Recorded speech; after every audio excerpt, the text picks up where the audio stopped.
Welcome to my channel, welcome to mini blog.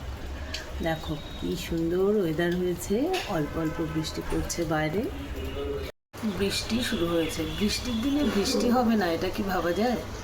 কিন্তু যারা মার্কেটিংয়ের কাজ করে তাদের পক্ষে ভীষণ কষ্টকর কিন্তু এটা। Hello, good morning. Good morning. একটু বেলা হয়ে গেছে আমাদের ব্লগটা শুরু করতে করতে। তারপর বলো তোমরা সবাই কে কেমন আছো? আশা করবো সবাই ভালো আছো, আমরাও ভালোই আছি। বাবু বলছে যে খুব কষ্ট বৃষ্টির মধ্যে অফিস টফিস যাওয়া যায়। এটা স্বাভাবিক কথা। যারা এই যে মানে বাইরে যারা কাজ করে, ঘুরে ঘুরে যাদের কাজ করতে হবে, তাদের তো কষ্ট। রোদ, গ্রীষ্ম, বর্ষা, শীতের মধ্যে তাদের দৌড়াতেই হবে, তো স্বাভাবিক কথা। তুমিও যখন ছিলে তখন তো তোমাকেও ফিল্ডে খাটতেই হয়েছে। এইটাই হয়েছে ব্যাপার। বাবুর এখন ভিজে যেতে হবে, আসলে কালকেও ভিজেছে। ওর সর্দি কাশি জ্বরটা মানে সবে সবে সেরেছে, সর্দি কাশি সারছেই না।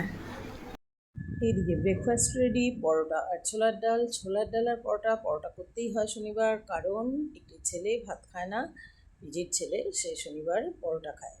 তার জন্যে ওর জন্য করা মানে আমরাও খেয়ে নিই আর কি। আর লাঞ্চ কিন্তু এদিকে আমি রেডি করে ফেলেছি, কথায় কথায় বানিয়ে নিয়েছি চিকেনটা সেদ্ধ, ওই জন্য ওরকম তেল ভাসা লাগছে আর কি। আর একটু ইলিশ মাছ করা হয়েছে, আর রুই মাছের ঝোল করা হয়েছে, আলু পটলের আদা জিরে বাটা দিয়ে তরকারি করা হয়েছে, ইলিশ মাছের মাথা দিয়ে প্রচুর শাক হয়েছে, যেটা সবচাইতে আজকের আকর্ষণীয়, আর মসুর ডাল। তো লাঞ্চ কমপ্লিট হয়ে গেছে।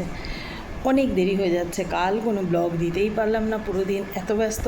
আজকেও এই সবে এতক্ষণে লাঞ্চ কমপ্লিট করে উঠলাম। টাইমটা দেখো, প্রায় 4টে বাজতে যায়। এদিকে একটা কাণ্ড ঘটে গেছে, সেই জন্য আরও দেরি। কারেন্ট অফ হয়ে গেছিলো, সেদিনও রাতে সারা রাত ছিল না, আজ আবার কিছুক্ষণের জন্যই অফ হয়েছিল। তো জল নেই, বাসন মাজার দিদি এসছে, আমি ভাবলাম রিজার্ভার থেকে কিছুটা জল বালতি ফেলে তুলে দিই। ও না করছিল, বালতি ফেলে দড়ি বেঁধে রিজার্ভার থেকে জল তুলতে গেলাম, আর বালতিটাই খুলে চৌবাচ্চার রিজার্ভারের ভেতরে পড়ে গেছে। এইবার জানি না, আবার ওই পিন্টুকে মানে প্লাম্বার যে আমাদের করে, ওকে পরিষ্কার ডেকে ওই বলতে হবে বালতিটা তুলে দেওয়ার জন্য। এই একটা ফালতু কাজ হয়ে গেল আমার আর কি। যাই হোক, অনেক দেরি হলো ভিডিওটা পোস্ট করতে। তোমরা অবশ্যই দেখো, লাইক কমেন্ট শেয়ার করো, যারা নতুন সাবস্ক্রাইব করো চ্যানেলটাকে।